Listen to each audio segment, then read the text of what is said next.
कि दुनिया में सबसे कठिन अगर कोई कथा है तो वो शिव महापुराण की कथा है, जिसको श्रवण करना, कराना और उसको अपनी जीवन में उतारना बड़ी कठिन। वो तो आप लोगों का भाग्य अच्छा है जो आज कथा का दूसरा दिन भी आपको श्रवण करने का सौभाग्य प्राप्त हो गया।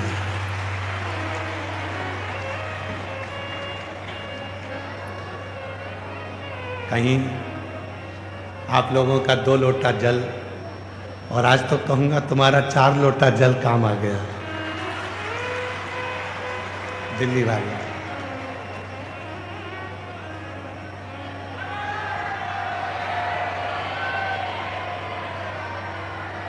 और यही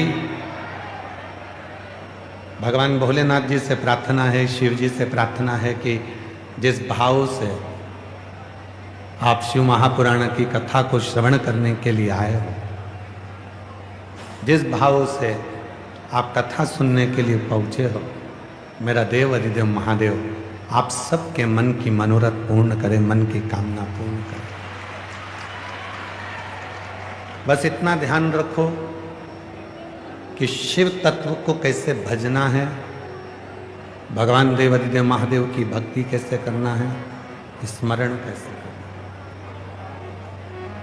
मंत्र जाप कैसे करना है, नाम जाप कैसे करना है, कीर्तन कैसे करना है, शिव की अविरल भक्ति को कैसे धारण करना है, भगवान शंकर के स्मरण को कैसे धारण करना। एक बड़ी सुंदर सी बात आती है,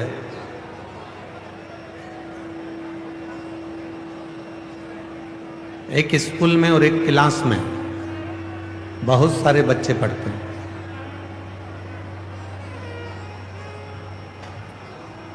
एक क्लास में बहुत सारे बच्चे, बहुत सारे स्टूडेंट हैं, पढ़ाई कर रहे हैं, अध्ययन कर रहे हैं, पढ़ने में लगे हुए हैं। और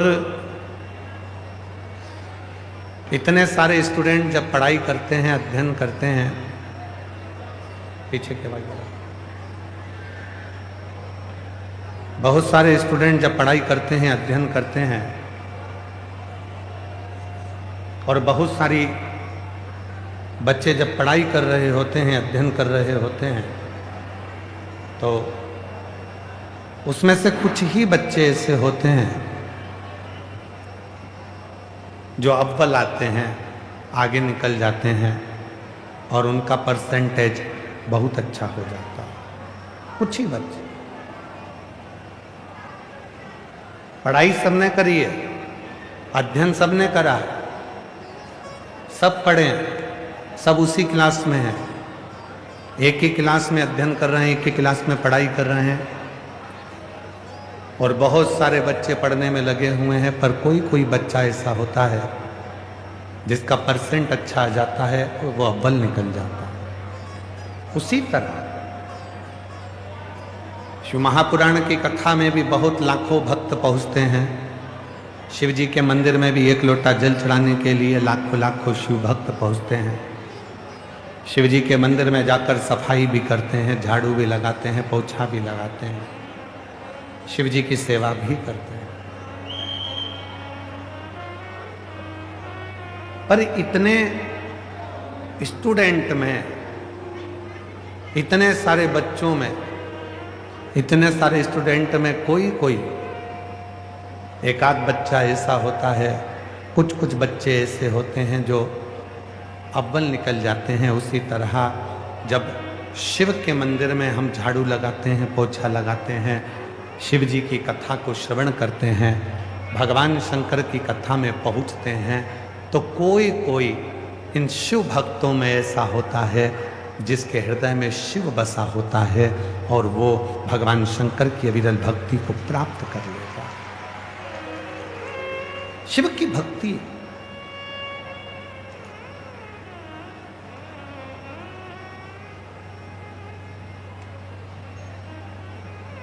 और ये भक्ति कोई साधारण नहीं है। आप भगवान शंकर के मंदिर में जा रहे हैं, एक लोटा जल चढ़ा रहे हैं, शिव जी के मंदिर में झाड़ू लगा रहे हैं, शिव जी के मंदिर में पोछा लगा रहे हैं, शिव जी के मंदिर में चाकरी कर रहे हैं, शिव जी के मंदिर में सेवा कर रहे हैं। ये भक्ति कोई साधारण नहीं।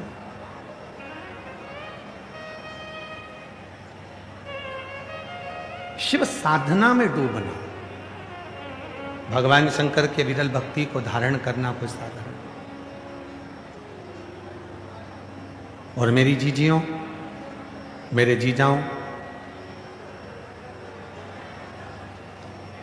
कॉलेज स्कूल आपको पढ़ाई की डिग्री दे सकता है। जिस कॉलेज में पढ़ते हो वहां से आपको पढ़ाई की डिग्री मिल सकती है। जिस स्कूल में पढ़ते हो उस स्कूल से आपको डिग्री प्राप्त हो सकती है, पर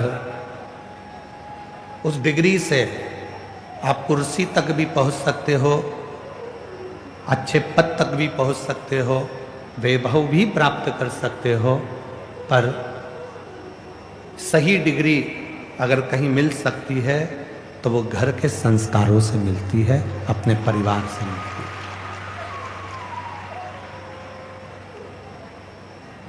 एक श्रेष्ठ डिग्री, बहुत ऊंचे औहदे पर पहुंच गए, बहुत ऊंची कुर्सी पर पहुंच गए, बहुत ऊंचे पद पर पहुंच गए, बहुत ऊंचे औहदे पर पहुंच गए, कुर्सी पर पहुंच गए, पद पर पहुंच गए, तुम बहुत बड़े ऑफिसर भी बन गए और बहुत बड़े आप वैभवशाली भी बन गए, और यदि आप में नम्रता नहीं है, आप में मिठास नहीं है, शुद्ध हृदय में भाव नहीं है, तो वो फिर पद, वो कुर्सी भी किसी काम की नहीं होती।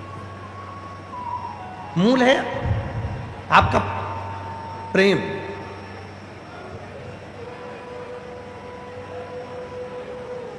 मूल है। एक बड़ी सुंदर सा प्रसंग शिव महापुराण में श्रवण करने को मिलता है हमारा।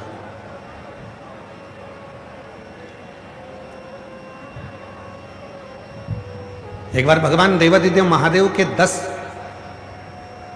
मां विद्या के साथ में, माता पार्वती जी के साथ में भगवान शंकर के 10 अवतार हैं।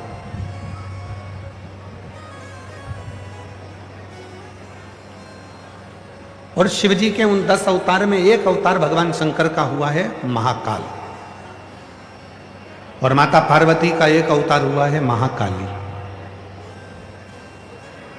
शिव जी को महाकाल कहा गया, पार्वती जी को महाकाली कहा गया। ऐसे 10 अवतार भगवान शंकर के माता पार्वती जी के साथ। जैसे शिव बगला बने तो माता पार्वती बगला मुखी बनी, शिव मातंग बने तो पार्वती जी मातंगी बनी, शिव ध्रुमवान बने तो माता पार्वती ध्रुमावती बनी, शिव कमल बने तो पार्वती जी कमला बनी। ऐसे शिव जी के माता पार्वती जी के साथ में 10 अवतार अलग अलग हुए हैं।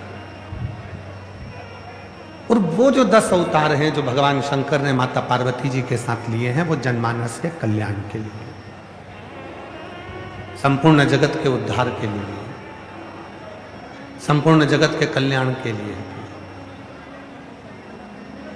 उसमें से एक अवतार है भगवान शंकर का महाकाल अवतार।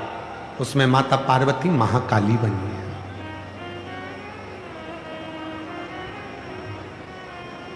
अब पार्वती जी जब महाकाली बन गई तो भगवान शंकर महाकाल के रूप में जब प्रकट हो गए, तो भगवान शंकर का जो महाकाल का स्वरूप था, भगवान शिव का जो महाकाल का स्वरूप है, सिर पर जटा बंधी हुई है, चंद्र रखा है, बड़े बड़े भगवान शिव के नेत्र हैं, बड़ी सुंदर उनका स्वरूप है, कानों में बिच्छू पड़ा हुआ है, गले में सर्प पड़ा हुआ है, और बाबा का बड़ा सुंदर स्वरूप है, स्वयं महाकाल।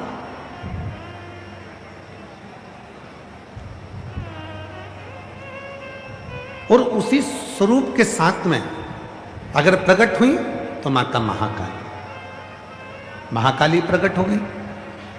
अब भगवान शंकर तो जनमानस के कल्याण के लिए रूप धरकर आ गए।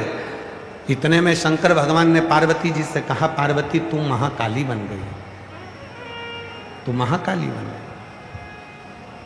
अब पार्वती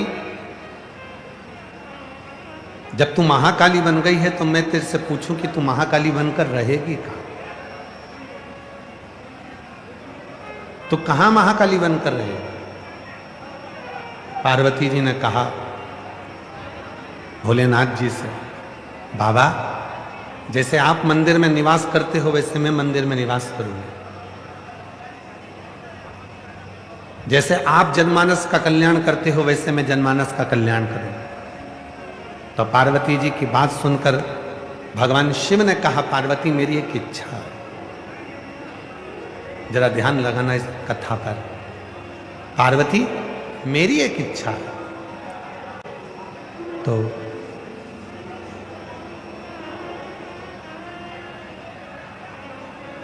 पार्वती मेरी एक इच्छा है, अगर तुम उसको पूर्ण करो तो। पार्वती जी ने कहा बोलिए आपकी क्या इच्छा है? शिव जी कहते हैं पार्वती तू मंदिर में रहे मना नहीं है, तू मंदिर में निवास कर मना नहीं है, तू मंदिर में जाकर विराजमान हो जा महाकाली बनकर मना नहीं है, पर पार्वती मेरा एक मन है कि संपूर्ण जगत में जितनी नारियां हैं, संपूर्ण जगत में जितनी स्त्रियां हैं, उन स्त्रियों के भीतर भी तुम महाकाली बनकर विराजमान हो जा। उनके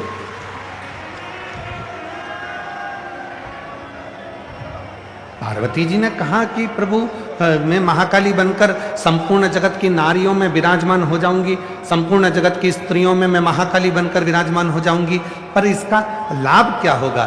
तब भगवान देव अधिदेव महादेव ने कहा पार्वती जब संपूर्ण जगत की नारियां अपने घर में रहेंगी, दुख आएगा उसको निगल जाएंगी, तकलीफ आएगी उसको निगल जाएंगी, अपने पति पर, अपने पुत्र पर, अपने पिता पर, अपने भाई पर जब कष्ट आएगा तो तू उनके भीतर विराजमान होकर उनके दुखों को तू निगल जाएगी। शिव तत्व कहता है मां पार्वती जी ने उसी दिन भगवान शंकर को वचन दे दिया।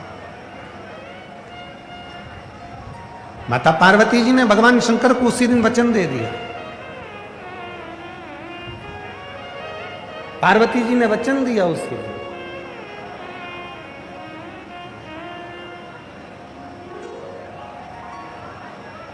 हमारे बीच में आस्था चैनल के सीईओ आदरणीय जोशी जी और माननीय तिजारावाला जी पधारे हैं।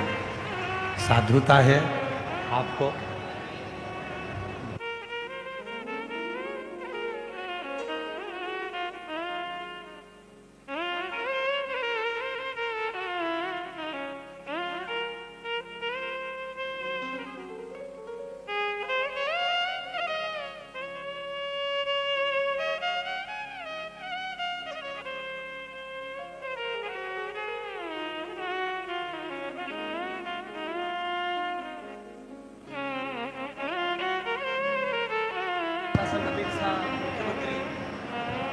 बहुत बहुत साधुवाद है यहाँ के सांसद महोदय श्री योगेश चंदोलिया जी को, जिन्होंने आज की कथा को जो चल रही है उसको बल प्रदान करा, और यहाँ की प्रशासन को भी बहुत बहुत साधुवाद। मैं यहाँ के आईजी, डीआईजी, यहाँ के कमिश्नर, यहाँ के एसपी, यहाँ के एसएसपी, यहाँ के माननीय मुख्यमंत्री जी श्रीमती रेखा गुप्ता जी को, और यहाँ के गृह मंत्री भारत सरकार के माननीय श्री अमित शाह जी को, प्रधानमंत्री जी को, सभी को साधुवाद देता हूँ। जो दिल्ली के इस जापानी बार में जो कथा हो रही है उसमें लाखों भक्तों को संभालना और साथ में इस कथा को प्रारंभ करने के लिए बहुत बहुत साधुवाद। एक बार जोरदार ताली बजाएं सभी साधु। मैं तिजारावाला जी को भी धन्यवाद देता हूँ, जिन्होंने सुबह से बहुत प्रयास कर इस कथा को प्रारंभ हो, उसके लिए बहुत बहुत प्रयास किया है। उसके लिए उनके लिए भी एक बार जोरदार ताली बजाएं साथ। शिव तत्व किसको? पार्वती जी कर रही हैं। माता पार्वती जी ने शिव जी से कहा, भोलेनाथ जी से कहा, आप कहते हो कि मैं संपूर्ण नारियों में, संपूर्ण स्त्रियों में, संपूर्ण जगत की स्त्रियों में मैं जाकर विराजमान हो जाऊं तो मैं हो सकता। पर मुझे इतना सब पूछना है कि मेरे विराजमान होने से संपूर्ण जगत की स्त्रियों में, संपूर्ण जगत की नारियों में जब मैं विराजमान हो जाऊंगी, बैठ जाऊंगी, संपूर्ण जगत की स्त्रियों में मैं विराजमान हो जाऊंगी, तब संपूर्ण जगत की नारियों का कार्य क्या होगा? तो कहा संपूर्ण जगत की जो स्त्रियां हैं, जब हे महाकाली तुम स्वयं उनके भीतर जब विराजमान हो जाओगी तो ये निश्चित है कि उनके परिवार में जो दुख आएगा, उनके परिवार में जो कष्ट आएगा, उनके परिवार में जो तकलीफ आएगी, वो तकलीफ को तुम स्वयं महाकाली बनकर उस तकलीफ को निगलती चली जाओगी, उस तकलीफ को झेलती चली, उस तकलीफ को झेल। शिव कथा कह रहे, भगवान शंकर का एक पवित्र चरित्र कहता है कि भगवान देवाधिदेव महादेव को ढूंढने के लिए कहीं जाने की जरूरत नहीं।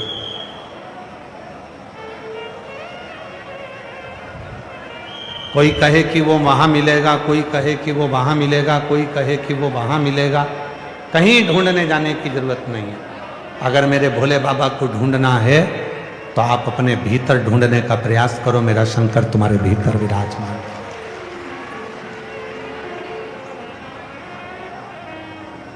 आप माता रानी को ढूंढना चाहते हो, जगत जननी दुर्गा भवानी को ढूंढना चाहते हो, माँ आद्य शक्ति को, माँ जगत जननी जगदम्बा को, माँ आद्य शक्ति दुर्गा भवानी को ढूंढना चाहते हो तो कहीं ढूंढने जाने की जरूरत नहीं है।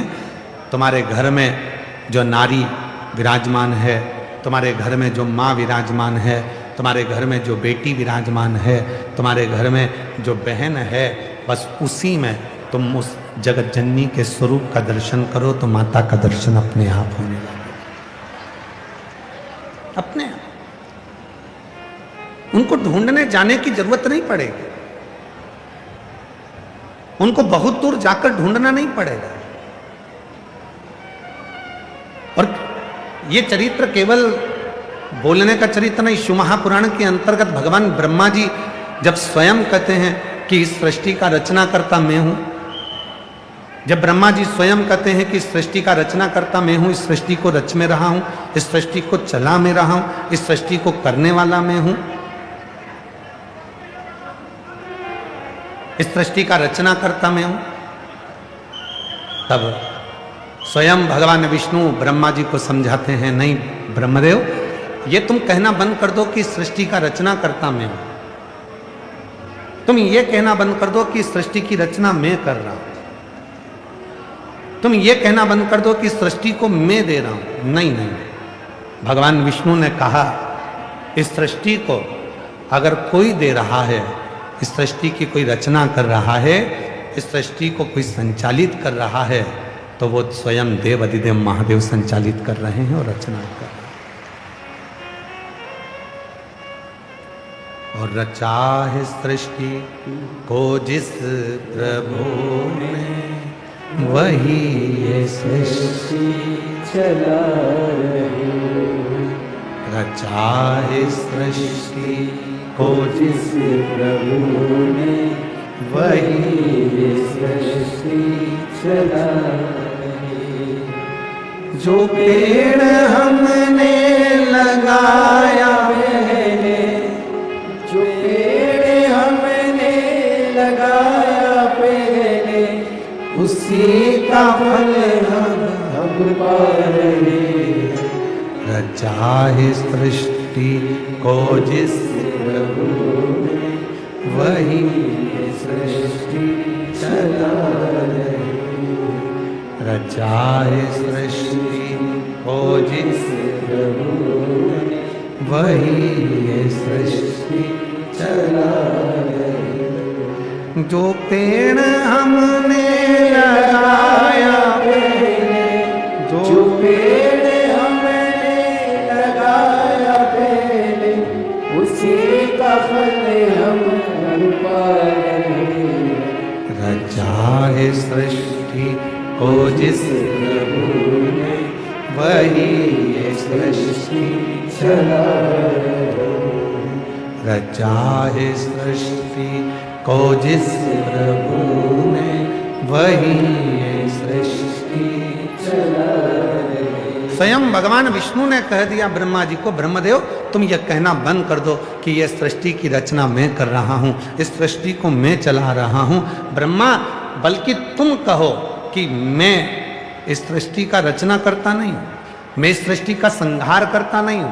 इस सृष्टि का रचना करता और संहार करता तो स्वयं देव अधिदेव महादेव है, मैं इसका कुछ भी नहीं, मैं कुछ भी नहीं। जो कुछ कर रहा है वो शिव कर रहा है। हम एक बात पूछें आपसे दिल्ली वालों, जरा उत्तर दीजिएगा, मेरी दिल्ली की जीजियों, मेरे दिल्ली के जीजाओं, मेरी बेटियों बेटाओं और मेरे बुजुर्ग माता पिता, उत्तर देना।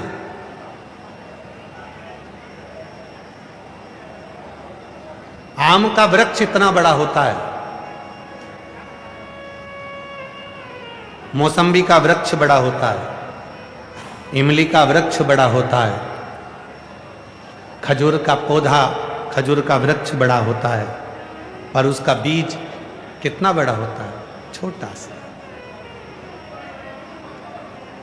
एक छोटा सा बीज एक बड़े पेड़ को बना देता है, एक बड़े वृक्ष को बना देता है।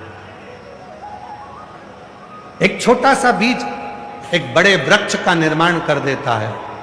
उसी तरह हमारा छोटा सा पुण्य हमारे पूरे जीवन को सार्थक बना देता है। एक छोटा सा पुण्य, भूखे को भोजन, प्यासे को पानी, जय बाबा बरफानी। क्या प्रेरणा देता है कि हमने अपनी जिंदगी में अगर छोटा सा भी पुण्य करा तो वो एक बड़ा वृक्ष बन जाता, बड़ा। और एक हमने जिंदगी में थोड़ा सा भी पाप किया तो वो पाप भी बड़ा बन जाता। हमने पहले भी कथा में कहा, गुस्सा आया, क्रोध आया, बहुत तेज गुस्सा आया, अंदर गए, तलवार लेकर आ गए, चक्कू लेकर आ गए, बंदूक लेकर आ गए और किसी को मार दिया। कितनी देर का गुस्सा आया था? 10 मिनट का। कितनी देर का गुस्सा आया था? 15 मिनट का। कितनी देर का गुस्सा आया था? 20 मिनट का। 10 मिनट के गुस्से में तुमने झगड़ा भी कर लिया, 15 मिनट के गुस्से में तुम घर में चले भी गए, 15 मिनट के गुस्से में तुम तलवार निकाल के लिए आए, 15 मिनट के गुस्से में तुम चक्कू निकाल कर लिया है, 15 मिनट के गुस्से में तुम बंदूक निकाल कर लिया है। और वो 15 मिनट का गुस्सा ऐसा आया कि तुमने सामने वाले को तलवार से मार दिया, चक्कू से मार दिया, बंदूक से मार दिया। अब गुस्सा कितनी देर का था? 10 मिनट का। गुस्सा कितनी देर का था? 15 मिनट का। अब 15 मिनट का गुस्सा, 10 मिनट का गुस्सा, अब तुमको सजा कितने समय की दिलवा रहा है? वो 10 मिनट का जो गुस्सा है, जो 15 मिनट का गुस्सा है, वो सजा दिलवा रहा है 10 साल की, 15 साल की, 20 साल की। अब जरा अंदाजा लगाना कि गुस्सा था 10 मिनट का, क्रोध था 10 मिनट का, गुस्सा आया था 15 मिनट का, और सजा कितने समय की हो गई? 15 साल की। छोटा सा पाप हमें एक बड़ा वृक्ष बना देता, पाप का वृक्ष। छोटा सा पुण्य एक बड़ा वृक्ष बना देता है सत्कर्म का, छोटा सा। इसीलिए शिव महापुराण की कथा आपको बार बार कहती है कि मत बुरे कर्म कर वरना पछताएगा, भगवान की आंखों से तू बच नहीं पाएगा, तू बच नहीं पाएगा। अरे ओ अज्ञानी मत करना, अरे ओ अज्ञानी मत करना। जितने बैठे हैं सब साथ में बोलो, तेरे कर्म का फल भी तू ही पाएगा, जैसा किया तूने तेरे आगे आएगा। मत बुरे कर्म कर बंदे, वरना पछताएगा। भगवान की आंखों से तू बच नहीं पाएगा, तू बच नहीं पाएगा। अरे ओ अज्ञानी मत करना नादानी, अरे ओ अज्ञानी मत करना नादानी। एक छोटा सा बीज बड़ा वृक्ष बन जाता है, एक छोटा सा बीज बड़ा पेड़ बन जाता है। उसी तरह एक छोटा सा बीज जब बड़ा पेड़ बनता है, एक छोटा सा बीज जब बड़ा वृक्ष बनता है, उसी तरह हमारा छोटा सा पुण्य हमें हमारी मंजिल तक बड़े वृक्ष के रूप में पहुंचा देता है। छोटा सा थोड़ा सा सत्कर्म हमें अपनी मंजिल तक पहुंचा। शिव कथा कर रही है, भगवान शंकर का चरित्र कर रहा है। ब्रह्मा जी को समझाया भगवान विष्णु ने कि तुम ये कहना बंद कर दो कि ये मैंने किया। शिव ने करा, ब्रह्मा जी माने नहीं। अभी कथा में आपको कहा भगवान को ढूंढने के लिए कहीं नहीं जाना, भगवान को ढूंढना है तो अपने भीतर ढूंढो, कहीं नहीं जाना। अपने भीतर उस परमात्मा को ढूंढने का प्रयास करें। अपने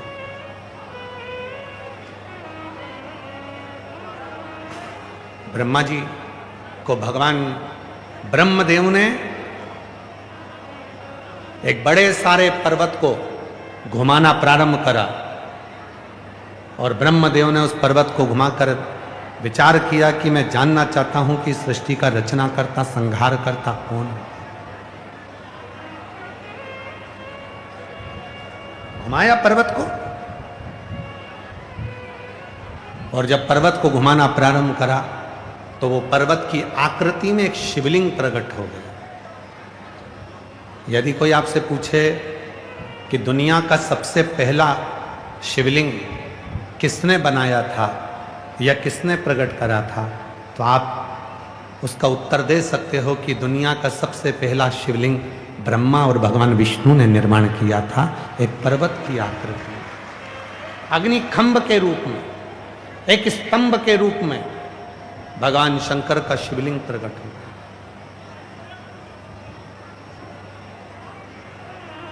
और वो शिवलिंग कोई साधारण नहीं,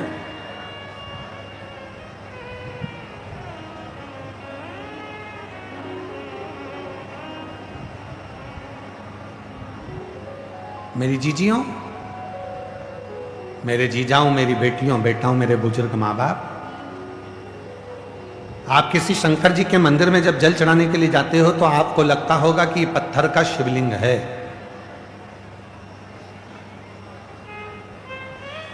आपको महसूस होता होगा कि यह केवल एक पाषाण है, केवल एक पत्थर है, स्फटिक है।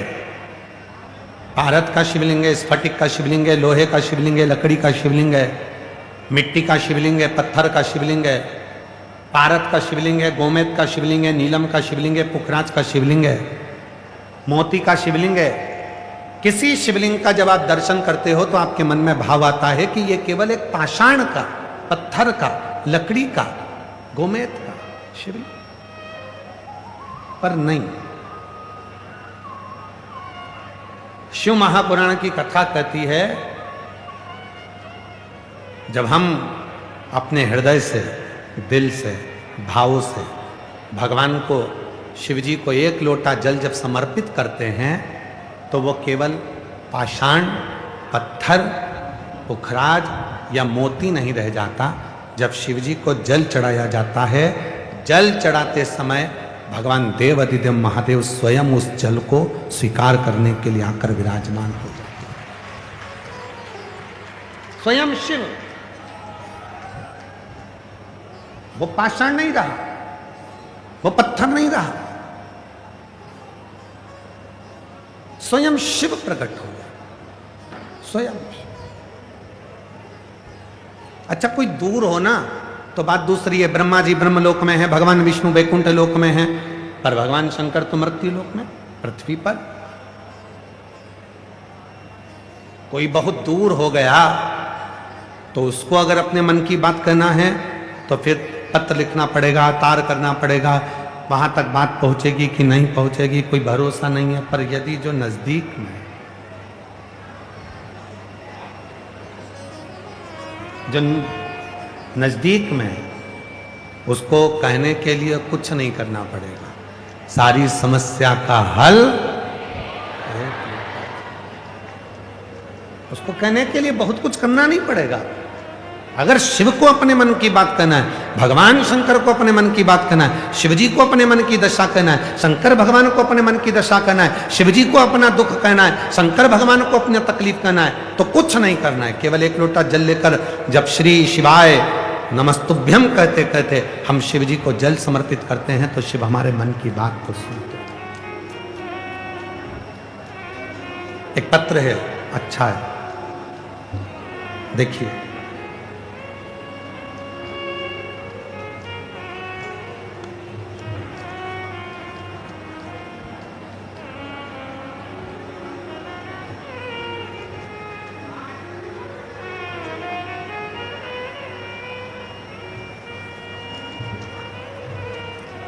मेरा नाम ब्रजेश शर्मा है। मैं गांव उबारपुर, जिला हापुड़, उत्तर प्रदेश की निवासी हूँ। कहीं बैठी हों तो हाथ हिला सकती हैं। अगर कहीं बैठी हों तो हाथ हिला सकती हैं। कहीं बैठी हों तो अपना हाथ हिलाएं। मेरा नाम ब्रजेश शर्मा है। मैं गांव उबारपुर, जिला हापुड़। कहीं बैठी हों तो हाथ हिला सकती हैं। आप ही हैं? आ जाइए, आ जाओ, एक बेलपत्र ले जाना। जिला हापुड़, उत्तर प्रदेश का निवासी हूँ। गुरुजी, मैं भोले बाबा का क्या वर्णन करूं। मेरा बेटा अंकुर शर्मा पिछले 4 वर्ष से सरकारी नौकरी की तैयारी कर रहा था, परंतु कहीं पर भी उसका नंबर नहीं आ रहा था। कभी 1 नंबर से, कभी 2 नंबर से रह जाता था। गुरुजी, फिर आपकी कथा हापुड़ में अक्टूबर के महीने में 2024 में हुई थी। हमने पंडाल में बैठकर आपकी कथा सुनी। उसके बाद आपकी कथा दिसंबर महीने में मेरठ में हुई थी। हमने वहाँ पहुंचकर पंडाल में कथा सुनी और भक्तों का मुख झूठा कराया। आप कहते हो शिव भक्तों को मुख झूठा कराने से कुछ नहीं हो तो जरा सा बिस्कुट, टॉफी, पानी कुछ खाने का खिलाकर मुख झूठा कराने से या पानी पिलाने से बाबा पूर्ति जरूर करता है। गुरुजी, हमने भी शिव भक्तों का मुख झूठा कराया। गुरुजी, आप कहते हो कि पंडाल में बैठकर जो मांगा जाता है भोले बाबा उसकी झोली जरूर भरते हैं। गुरुजी, उसके बाद भोले बाबा ने घर में एक साथ 2-2 खुशियां दे दी। एक, मेरे बेटे की यूपी पुलिस में सरकारी नौकरी लग गई। मैं बाबा को धन्यवाद देने के लिए आया। और गुरुदेव, मेरे छोटे भाई जिसके यहाँ 24 वर्ष से संतान नहीं थी, बाबा की कृपा से 24 वर्ष के बाद उसके घर में बेटे का जन्म हुआ। हम बाबा को यहाँ प्रणाम करने के लिए आए। मैं दोनों का फोटो लगा रहा हूँ। मेरा बेटा जो यूपी पुलिस में लग गया उसका भी फोटो लगा रहा हूँ, और मेरे यहाँ छोटे भाई के यहाँ पुत्र रत्न की प्राप्ति हुई उसका भी फोटो लगा रहा हूँ। एक लाइन अच्छी लिखी है, आप और हम उसको गुनगुनाते हैं। आप भी पढ़ो और साथ में बोलो। लुटा दिया भंडार काशी कर दिया माला माल काशी, लुटा दिया भंडार काशी कर दिया माला जो जैसी भावना लाया वो वैसा